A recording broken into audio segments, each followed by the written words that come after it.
ये कहानी है एक इंसान की जो कि साउथ कोरिया का सबसे बड़ा किलर है। हम देख सकते हैं कि सारे लोग उसे मारने के लिए उसके पास आ रहे हैं, लेकिन सब लोग डरे हुए हैं। ऐसा क्यों? लोग उसे बुलाते हैं द रेड शर्ट, और इस नाम से वो काफी ज्यादा प्रसिद्ध है। माना यह जाता है कि वह इंसान अकेले ही पूरी आर्मी को खत्म कर सकता है, और वो आकर बस ये बोलता है कि मुझे ये जॉब नहीं करनी है, मैं बस छुट्टी लेना चाहता हूँ और यहाँ से रिटायर होना चाहता हूँ। वो असल में रिटायर की तैयारी कर रहा होता है, लेकिन लोगों को ये बात अच्छी नहीं लगती और लोग उसे मारने के लिए तैनात रहते हैं। एक बंदा तो ये भी बोलता है कि क्या मैं उसे मार दूं, लेकिन दूसरी तरफ कोई रिस्पॉन्स नहीं आता। हम देखते हैं कि जो हमारा किलर रहता है वो भी उन्हें मारने की तैयारी कर रहा होता है। हम देखते हैं कि जो आई पैच वाला बंदा है वो अपने हथियार को लेकर उसके काम को तमाम करने ही वाला होता है। तभी हम देखते हैं एक हाथ वाले साइन को जो कि रुकने का इशारा देता है। वो बोलता है कि तुम अब जा सकते हो, तुम्हारा यहाँ कोई काम नहीं। हमें कोई खून के धब्बे नहीं चाहिए जो कि हम तुम्हें देना चाहें। और इसी के साथ दोस्तों द रेड शर्ट की कहानी शुरू होती है। हम देख पाते हैं कि एक जगह पर एक बस रहता है जो कि कहीं जा रहा होता है। सच कहूं तो वो अपने घर जाना चाहता है। वो बोलता है कि मेरा छोटा बच्चा कैसा है, क्या तुमने सब खाना खा लिया?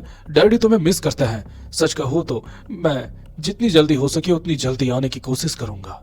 लेकिन दूसरी तरफ जो उसकी वाइफ होती है वह बोलती है कि चिंता मत कीजिए, आप थोड़े से जल्दी आ जाइए। मुझे उम्मीद है कि हम दोनों साथ में इस बच्चे को अगर जन्म दे तो ज्यादा बेहतर रहेगा। तब वो बोलता है कि हाँ मैंने देखा, मुझे लगता है कि मेरा बेटा काफी ज्यादा होनहार होगा, मैं बस उसे देखने के लिए बेकरार हूँ। दूसरी तरफ हम ये भी देख पाते हैं कि जो बंदर रहता है उसके पीछे एक आदमी आता है जो कि उस पर हमला करता है, जिसके कारण बहुत ज्यादा दिक्कत होती है। वो चौंक तो जाता है, लेकिन उससे भी पहले उसके सेंसेस काम करते हैं और उसे एक हाथ से उठाकर पटक देता है वो। उसके बाद वो बोलता है कि आखिर ये क्या है। वो हम देख सकते हैं कि उस बूढ़े इंसान के पास ना ही कोई इमोशन है ना ही कुछ है। तभी हम देखते हैं कि उसकी वाइफ कॉल में बोल रही होती है, हनी क्या तुम ठीक हो? तभी बाकी लोग बोलते हैं कि इसके पास एक नाइफ है, जल्दी से कोई पुलिस को कॉल करो। दूसरी तरफ वो इंसान उसके पास आ रहा होता है और वो बोलता है कि मुझे लगता है कि तुम्हारा रैकेट अभी खत्म नहीं हुआ, मैं हर किसी को खत्म करूंगा और सबसे पहले तुमसे शुरुआत करूंगा। और ये बातें वो बोलता है हमारे रेड शर्ट मैन को, लेकिन वो फोन में बिजी रहता है। वो बोलता है कि मैं तुमसे बाद में बात करता हूँ हनी, और अपना फोन काट देता है। दूसरी तरफ हम देखते हैं कि वो बूढ़ा इंसान उस रेड शर्ट मैन पे हमला करता है, लेकिन उस हमले को वो आराम से डॉज कर लेता है और तुरंत ही उसके हाथों को पकड़ता है और एक मुक्का उसके ऊपर मारता है, जिसके कारण उसके नाक से खून आ जाता है और वो दीवार पर गिरता है। हम देख पाते हैं कि जो रेड शर्ट मैन है वो उसका गर्दन पकड़ लेता है और बोलता है कि बताओ तुम कौन हो और तुम्हें चाहिए क्या। तभी वो हंसने लगता है और बोलता है कि तो मुझे जान नहीं पाया क्या, अब कौस तू कैसे जानेगा। तब वो बोलता है तू पक्का कोई कंपनी का इंसान है जो मेरे लिए आया है ना? तब वो बोलता है क्या क्या तुझे ऐसा लगता है कि तू जिंदा बच जाएगा और अपनी जिंदगी आराम से जिएगा जबकि हम घुट घुट के मरेंगे? और ऐसा वो कहता है। जब वो फोन कनेक्ट करता है तो कोई कॉल नहीं आता, बस रिंगटोन आती है और वो अपनी बीवी का नाम लेता है, मिजू। मिजू क्या तुम ठीक हो? ऐसा वो बोलता है। दूसरी तरफ हम देख पाते हैं कि गैस में खाना बन रहा होता है, डिनर तैयार ही रहता है, उसकी बीवी खाना बना रही होती है। तभी अचानक से कोई दरवाजा खोलता है। उसकी बीवी बोलती है कि यहाँ पर कौन है? तब कोई जवाब नहीं आता है। वो बोलता है कि गुड इवनिंग, मैं आपके हस्बैंड के लिए काम करता हूँ और उन्होंने मुझे एक तोहफा दिया है क्योंकि वो रिटायरमेंट ले रहे हैं। तब उसकी बीवी बोलती है उसका रिटायरमेंट? तभी दरवाजा खुलता है तो हम एक बूढ़े इंसान को देख पाते हैं और जो उसकी बीवी को धकेल देता है।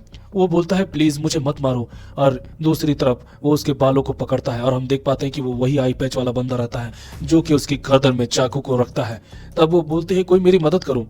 दूसरी तरफ जो हीरो रहता है यानी रेड शर्ट मैन वो भाग रहा होता है और बोलता है कि मुझे माफ करना, गलत नंबर डायल हो गया, प्लीज सेफ रहो।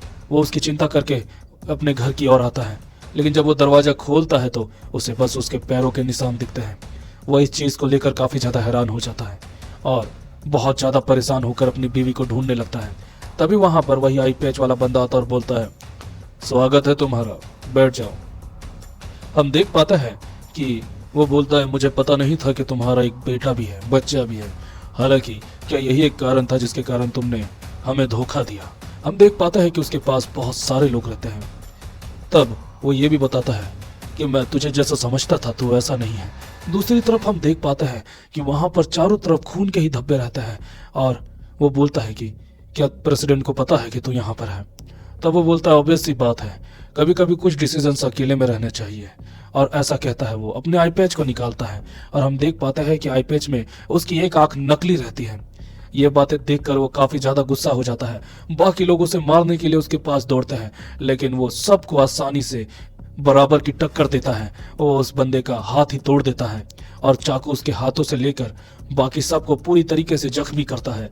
वो जब तक लड़ता रहता है जब तक उसकी जान न चली जाए और वो सबको धो रहा होता है। लड़ाई के दौरान उसे बहुत सारे चैलेंजेस का सामना करना पड़ता है। वो बस यही सोच रहा होता है कि मेरी बीवी बस सही हो। तभी उसे एक लात पड़ती है और वो दूर जाके गिरता है और फिर बहुत सारे लोग उसे खत्म करने के लिए जाते हैं। लेकिन हम देख पाते हैं कि बस हमें खून के धब्बे दिखते हैं और एक पैर का कदम दिखता है। उसके बाद वो देखता है वो आई पैच वाला बंदा और बोलता है कि मुझे ऐसा लगता है कि शायद मेरा काम हो गया है ना रेड शर्ट। तब वहां से रेड शर्ट निकलता है, वो भी खून के धब्बों के साथ, और बोलता है कि आज मैं तुझे नहीं छोड़ूंगा। दूसरी तरफ वो बोलता है अब मेरा समय आ चुका है तेरे साथ खेलने का। और वो दोनों लड़ाई करने लगते हैं। दोनों में काफी इंटेंस फाइट होती है क्योंकि दोनों एक बेहतरीन असासिनेशन होते हैं, एक अच्छे किलर रहते हैं। दोनों की लड़ाई से हमें यह भी देखने को मिलता है कि दोनों एक दूसरे से काफी समय से काफी साथ में हैं। दोनों लड़ाई कर रहे होते हैं तभी जो रेड शर्ट है वो उसे पटक देता है और अपनी चाकू उसकी गर्दन के बगल में रखता है। उसके बाद उसे निकालता है। दोनों में दोबारा से लड़ाई स्टार्ट होती है। तभी हम देखते हैं कि उसकी चाकू इतनी ज्यादा तेज थी जिसके कारण उसके गर्दन में छेद हो गया और उसके बाद वह देखकर हैरान हो गया। उसके माथे से पसीना निकलता जा रहा है और उसके बाद वो तुरंत ही दूसरे वार को भी करता है। हम देख पाता है कि जो हमारा रेड शर्ट मैन है उसे भी हमला हुआ है। दोनों ही अच्छे खासे चोटिल हो गए हैं लेकिन लड़ना छोड़े नहीं है। दूसरी तरफ हम देख पाते हैं कि चाहे वो कितना भी ज्यादा ताकतवर हो वो मर ही जाता है और रेड शर्ट मैन उसे एक थप्पड़ मारता है और ग्लास की ओर लड़वा देता है। तभी वो हंसने लगता है और बोलता है आई गेस मैं तेरे लिए इतना काबिल नहीं हूं, मार तो मुझे, खत्म कर दो ये सब। तब वो उसे मारने वाला रहता है और तभी हम देख पाते हैं कि वो उसकी सफरिंग मिटाता है उसे जान से मारकर और वो दरवाजे को खोल कर जा रहा होता है। हम फ्लैशबैक देख पाते हैं और देखते हैं एक बहुत प्यारी सी अंगूठी जो कि उसके हाथों में है, यानी उसकी बीवी के हाथों में। उसकी बीवी को पता चलता है कि वो प्रेग्नेंट है और वो काफी खुशी का माहौल रहता है उनके लिए। लेकिन अब वो जब देखता है तो वहां पर बस खून के धब्बे ही धब्बे रहते हैं। तभी वो फ्यूनरल हॉल में जाता है। वहां पर उसके पास रहती है वो एक अंगूठी और वो स्कैन्स। तभी हमें फोन लगाते हुए कोई देखता है, killer come to my house, ऐसा करके वो बोलता है। हम देख पाते हैं बहुत सारे लोग रहते हैं और वहां पर एक इंसान फोन में बात कर रहा होता है और बोलता है कि क्या तूने उसे मार दिया। तब वो बोलता है यस। और उसके बाद वो बताता है इसमें मेरी गलती थी कि मैंने उसे अपनी टीम में रखा, मैं इसके लिए शर्मिंदा और माफी मांगता हूँ। जो भी हो, मैं चाहता हूँ कि उसकी फैमिली भी खत्म हो जाए जिसके कारण ये मैंने किया। हालांकि ये मुझ पे छोड़ दो, उसके पास कोई चॉइस नहीं है। एक बार जब उसकी परिवार ही खत्म हो जाएगा तो वो और भी ज्यादा किलर बन जाएगा। इससे हम जो चेयरमैन है यानी कि जो मेन किलर बॉस है उसका चेहरा देख पाता है। दूसरी तरफ हम देख पाते हैं फोन में वो बात कर रहा होता है हमारा मेन कैरेक्टर। दूसरी तरफ हम देख पाते हैं कि अब उसकी कोई जरूरत नहीं है, मैं तुम्हारे पास आ रहा हूँ और तुम्हें खत्म करूंगा। और ये बातें वो चेयरमैन से कहता है।